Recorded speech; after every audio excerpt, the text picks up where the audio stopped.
തമിഴ്നാട്ടിലെ ഏറ്റവും വലിയ താരമായ വിജയ് തലപതി തമിഴ്നാട്ടിലെ രാഷ്ട്രീയ ഭീകരന്മാരെ ഒറ്റയാനായി വെല്ലുവിളിക്കാൻ തീരുമാനിച്ചിരിക്കുകയാണ്.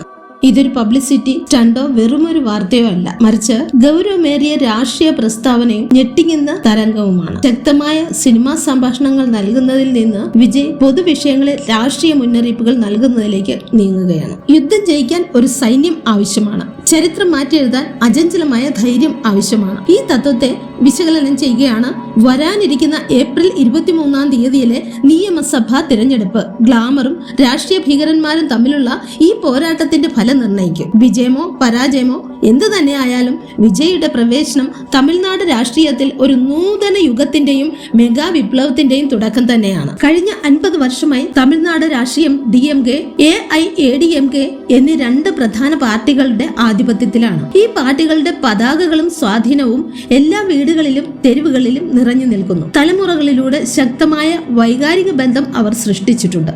DMK പ്രത്യയശാസ്ത്രം, ദ്രാവിഡ വേരുകൾ, യുക്തിവാദം, തമിഴത്വം എന്നിവയുടെ ശക്തമായ അടിത്തറയിലാണ് നിർമ്മിച്ചിരിക്കുന്നതെങ്കിൽ AIADMK MG രാമചന്ദ്രൻ എന്ന താരത്തിന്റെ ആകർഷണീയതയിലും അമ്മ ജയലളിതയോടുള്ള പൊതുജനങ്ങളുടെ വിശ്വസ്തതയിലും അസംസ്കൃത വികാരങ്ങളിലും നിർമ്മിച്ചതാണ്. ഈ ദ്വിമുഖ കോട്ട തകർക്കുവാനുള്ള മറ്റ് താരങ്ങളുടെ മുൻകാല ശ്രമങ്ങൾ പരാജയപ്പെട്ടു. ക്യാപ്റ്റൻ വിജയകാന്ത്, കമലഹാസൻ, സീമാൻ തുടങ്ങിയവർക്ക് രണ്ട് വലിയ പാർട്ടികളുടെയും ശക്തമായ വോട്ട് ബാങ്ക് മതിലുകൾ ഭേദിക്കാൻ കഴിഞ്ഞില്ല. 100 കോടി രൂപയുടെ സിനിമയിൽ അഭിനയിച്ചാൽ പ്രേക്ഷകരുടെ കരഘോഷം നേടിയെടുക്കാമെങ്കിലും ഒരു വാർഡിലെ ജനങ്ങളുടെ വിശ്വാസം നേടിയെടുക്കാൻ ഒരു ജീവിതകാലം മുഴുവൻ വേണ്ടിവരുമെന്ന് ഈ വിശകലനം ചൂണ്ടിക്കാട്ടുന്നു. മറ്റുള്ളവർ പരാജയപ്പെട്ടെടുത്ത് എന്തുകൊണ്ട് വിജയിനെ ഗൗരവമായി എടുക്കുന്നു? ഇതിന് 3 പ്രധാന കാരണങ്ങളുണ്ട്. ഒന്ന്, വിജയ് കേവലം ഒരു താരം മാത്രമല്ല, സിനിമാ സംഭാഷണങ്ങളെ മാത്രം ആശ്രയിക്കാതെ നന്നായി ആലോചിച്ച് തന്ത്രവുമായി നിശബ്ദനായി പ്രവർത്തിക്കുന്ന ഒരു സംഘാടകൻ കൂടിയാണ്.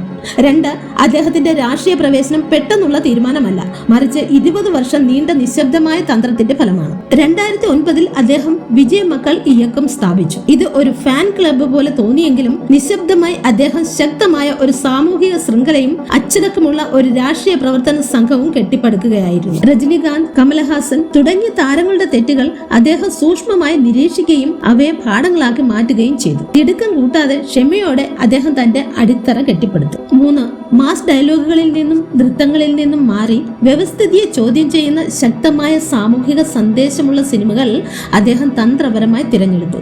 ഗ്ലാമർ ലോകത്തിൽ നിന്ന് വ്യക്തമായ അകലം പുലർത്തുന്നതിനും ഗൗരവമേറിയതും നല്ലതുമായ ഒരു പൊതു പ്രതിച്ഛായ വളർത്തിയെടുക്കുന്നതിനും വേണ്ടി സിനിമാ ചടങ്ങുകളിലും അവാർഡ് ദാന ചടങ്ങുകളിലും അദ്ദേഹം തന്റെ സാന്നിധ്യം കുറച്ചിരുന്നു.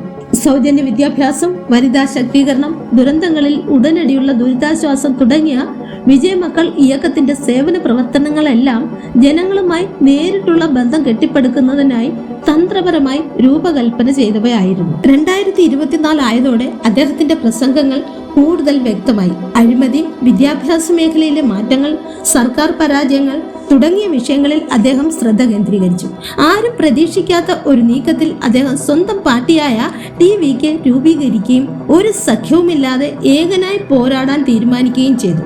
ഇത് രാഷ്ട്രീയ കോട്ടകൾക്കെതിരായി നേരിട്ടുള്ള വെല്ലുവിളിയായി കണക്കാക്കപ്പെടുന്നു. രജനികാന്തിനോ കമൽഹാസനോ ഇല്ലാത്ത ഒരു പ്രത്യേക രാഷ്ട്രീയ ഇടം വിജയ്ക്ക് ലഭിക്കുന്നതിനായി 3 തന്ത്രപരമായ കാരണങ്ങളുണ്ട്. 1, DMKയും AIADMKയും പൊതുജനങ്ങളുമായുള്ള വൈകാരിക ബന്ധം നഷ്ടപ്പെട്ടുകൊണ്ടിരിക്കുന്ന ഒരു സമയത്താണ് അദ്ദേഹം പ്രവേശിച്ചത്. സ്റ്റാലിൻ നയിക്കുന്ന DMK സർക്കാരിനെതിരെ ഭരണവിരുദ്ധ വികാരം ശക്തമാണ്. ജയലളിതയുടെ മരണശേഷം ആന്തരിക കലഹങ്ങൾ കാരണം AIADMK ചിഹ്ന ഭിന്നമായിരിക്കുന്നു. ഈ രാഷ്ട്രീയ ശൂന്യതയാണ് വിജയ് നികത്തുന്നത്. 2, രാഷ്ട്രീയ വിശ്വാസത്തിന്റെ കാര്യമാണ്. നിലവിലെ രാഷ്ട്രീയ വ്യവസ്ഥിതിയാൽ ചൂഷണം ചെയ്യപ്പെടുകയും കൈവെടിയപ്പെടുകയും ചെയ്ത യുവാക്കൾക്ക് വിജയ് ഒരു പുതിയ പ്രതീക്ഷയായി മാറി. പ്രത്യയശാസ്ത്രത്തിലൂടെയല്ല, മറിച്ച് ഒരു സഹോദരനെയോ കുടുംബാംഗത്തെയോ പോലെ അദ്ദേഹം ജനങ്ങളുമായി വൈകാരികമായി ബന്ധപ്പെടും. 3, അഴിമതി നിറഞ്ഞ രാഷ്ട്രീയ ഭൂപ്രകൃതിയിൽ ധാർമ്മികമായി ഉയർന്ന നിലപാടുകളുമായി വിജയ് വേറിട്ട് നിൽക്കുന്നു. അദ്ദേഹവുമായി ബന്ധപ്പെട്ട ഒരു അഴിമതി ആരോപണങ്ങളോ മറ്റ് പാർട്ടികളുമായുള്ള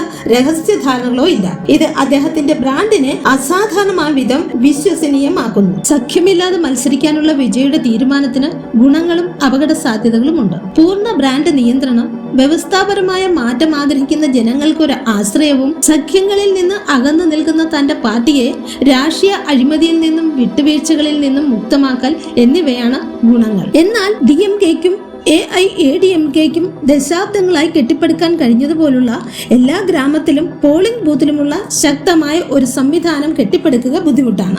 ഫലം എന്തു തന്നെ ആയാലും വോട്ട് വിഭജിക്കുന്നയാൾ എന്ന മുദ്ര പതിക്കപ്പെടാനുള്ള അപകട സാധ്യതയുമാണ് ദോഷങ്ങൾ. വിജയുടെ ശ്രദ്ധ 2026 തിരഞ്ഞെടുപ്പിൽ മാത്രമല്ല 2031 അടുത്ത തലമുറയിലുമാണ്. സ്വന്തമായി സമർപ്പിത വോട്ട് ബാങ്കും ഒരു തനതായ രാഷ്ട്രീയ സത്തയും കെട്ടിപ്പടുക്കുക എന്നതാണ് അദ്ദേഹത്തിന്റെ ലക്ഷ്യം. അതുവഴി ഭാവിയിൽ തമിഴ്നാട് എന്നത് വിജയ് എന്നതിന്റെ പര്യായമായി മാറും. വരും ദശകങ്ങളിലെ ഒരു രാഷ്ട്രീയ സുനാമിക്കുള്ള അടിത്തറയാണ് അദ്ദേഹത്തിന്റെ നിലവിലെ നീക്കങ്ങൾ. DMKയ്ക്കും AIADMKയ്ക്കും 50 വർഷമായി കെട്ടിപ്പടുത്ത അജയമായ ബൂത്ത് തല സംവിധാനമുണ്ട്. എല്ലാ തെരുവിലും ഉത്സവങ്ങളിലും വാർഡുകളിലും അവരുടെ സ്വന്തം ആളുകളുണ്ട്. വിള്ളലുകളും അഴിമതി ആരോപണങ്ങളും ഉണ്ടായിട്ടും ഈ സംവിധാനം ഇപ്പോഴും ജീവനോടെ നിലനിൽക്കുന്നു. വിജയ്ക്ക് വലിയതും അഭിനിവേശമുള്ളതും വിശ്വസ്തവുമായ ഒരു ആരാധക സൈന്യമുണ്ട്.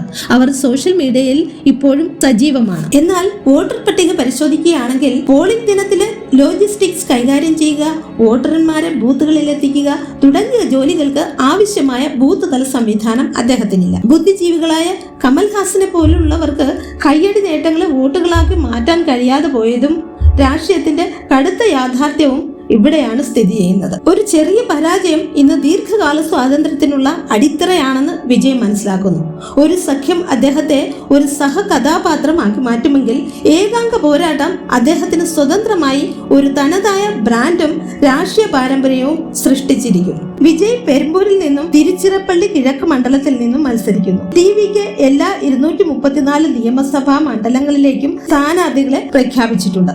ഏകദേശം 60% സീറ്റുകളും സാധാരണ പശ്ചാത്തലത്തിൽ നിന്നുള്ള യുവാക്കൾക്കും സാമൂഹിക പ്രവർത്തകർക്കും വിദ്യാഭ്യാസമുള്ള ദരിദ്രരായ സ്ഥാനാർത്ഥികൾക്കും നൽകി. വനിതകൾക്കും ഗ്രാമീണ നേതാക്കൾക്കും മുൻഗണന നൽകി. സമ്പന്നർക്ക് മാത്രം ടിക്കറ്റ് നൽകുന്ന പാരമ്പര്യം ഇതിലൂടെ തകർത്തു. പകരം ജനങ്ങൾക്കായി പ്രവർത്തിക്കുന്നവർക്ക് അവസരം നൽകി. തന്റെ കാർ ഡ്രൈവറുടെ മകന് പോലും ടിക്കറ്റ് നൽകിക്കൊണ്ട് സാധാരണക്കാരനോട് തനിക്കുള്ള പ്രത്യേകത അദ്ദേഹം എടുത്തുകാട്ടി. തമിഴ്നാട് രാഷ്ട്രീയത്തിന്റെ ഒരു പുതിയ അധ്യായത്തിന്റെ തുടക്കം മാത്രമാണിതെന്ന് അദ്ദേഹം സൂചിപ്പിച്ചു. പ്രശാന്ത് കിഷോറിന്റെ നെറ്റ്വർക്കിൽ നിന്നുള്ള തന്ത്രജ്ഞർ വിജയുടെ അടുത്ത് പ്രവർത്തിക്കുന്നുണ്ടെന്ന് റിപ്പോർട്ടുകളുണ്ട്.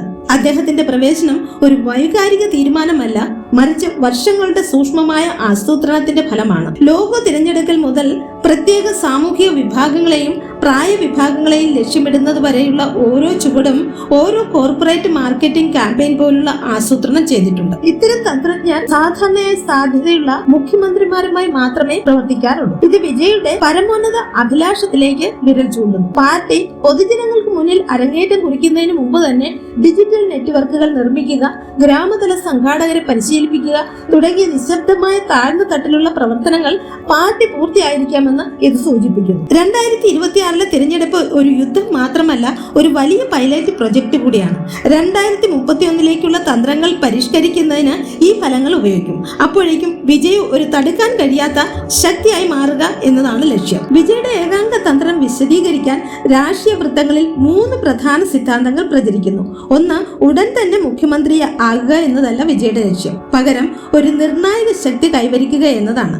2026 തിരഞ്ഞെടുപ്പിൽ ആർക്കും ഭൂരിപക്ഷം ഇല്ലാത്ത അവസ്ഥ ഉണ്ടായാൽ 5 മുതൽ 10% വോട്ട് നേടുന്ന ഒരു പാർട്ടിക്ക് പോലും സർക്കാർ രൂപീകരിക്കാം എന്ന് തീരുമാനിക്കുന്ന അന്തിമ അധികാര കേന്ദ്രമാകാൻ കഴിയും. 2, ചില വിശകലന വിദഗ്ധർ പറയുന്നത് വിജയുടെ പ്രവേശനം പരോക്ഷമായി ഭരണകക്ഷിയായ DMKയ്ക്ക് ഗുണം ചെയ്യുമെന്നതാണ്. പ്രതിപക്ഷ വോട്ടുകൾ, പ്രത്യേകിച്ച് AIADMKയ്ക്കോ മറ്റ് സഖ്യങ്ങൾക്ക് പോകാവുന്ന യുവ വോട്ടുകൾ വിഭജിക്കപ്പെടാൻ ഇത് ഇടയാക്കുമെന്നതാണ് വാദം. 3, രാഷ്ട്രീയം ഒരു മാരത്തോൺ ആണ്. 2026 ആഗ്രഹിച്ച ഫലം ലഭിച്ചില്ലെങ്കിൽ പോലും 2026 തന്റെ സൈന്യത്തെ പരിശീലിപ്പിക്കാനും 2029 ലോക്സഭാ തിരഞ്ഞെടുപ്പിൽ തന്റെ കരുത്ത് തെളിയിക്കുവാനും 2031 നിയമസഭാ തിരഞ്ഞെടുപ്പോടെ ഒരു തടുക്കാൻ കഴിയാത്ത ശക്തിയായി ഉയർന്നു വരാനുമാണ് ലക്ഷ്യം. 2026 തിരഞ്ഞെടുപ്പ് ഫലത്തിന് 3 സാധ്യതാ സാഹചര്യങ്ങളുണ്ട്. ഏറ്റവും മികച്ച സാഹചര്യത്തിൽ വിജയ് 10 മുതൽ 15% വോട്ട് നേടിയും പ്രധാനപ്പെട്ട സീറ്റുകൾ വിജയിച്ചും രാഷ്ട്രീയ വ്യവസ്ഥിതിയെ ഞെട്ടിക്കുന്നു. ദ്രാവിഡ പ്രത്യയ ശാസ്ത്രത്തിനപ്പുറം ഒരു ശക്തമായ രാഷ്ട്രീയ ബ്രാൻഡായി അദ്ദേഹം ഉയർന്നു വരുന്നു. ഓരോ യുവാവും സാധ്യതയുള്ള ഒരു പ്രവർത്തകനായി മാറുന്നു. ഏറ്റവും മോശമായ സാഹചര്യത്തിൽ അദ്ദേഹം അറിയാതെ തന്നെ വോട്ടുകൾ വിഭജിക്കുകയും ഭരണകക്ഷിക്ക് ഗുണം ചെയ്യുകയും ചെയ്യുന്നു.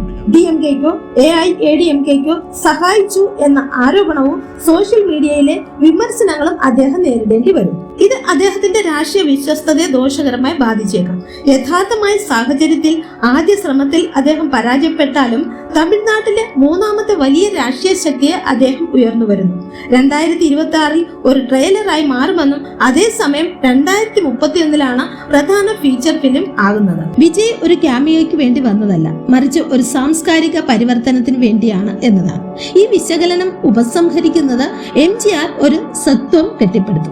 ജയലളിത വികാരങ്ങളിൽ ആധിപത്യം സ്ഥാപിച്ചു. സ്റ്റാലിൻ പ്രത്യയശാസ്ത്രത്തിൽ മുറുകെ പിടിച്ചു. ജനങ്ങളുടെ വിശ്വാസം സ്വന്തമാക്കുക എന്നതാണ് വിജയ് ലക്ഷ്യമിടുന്നത്.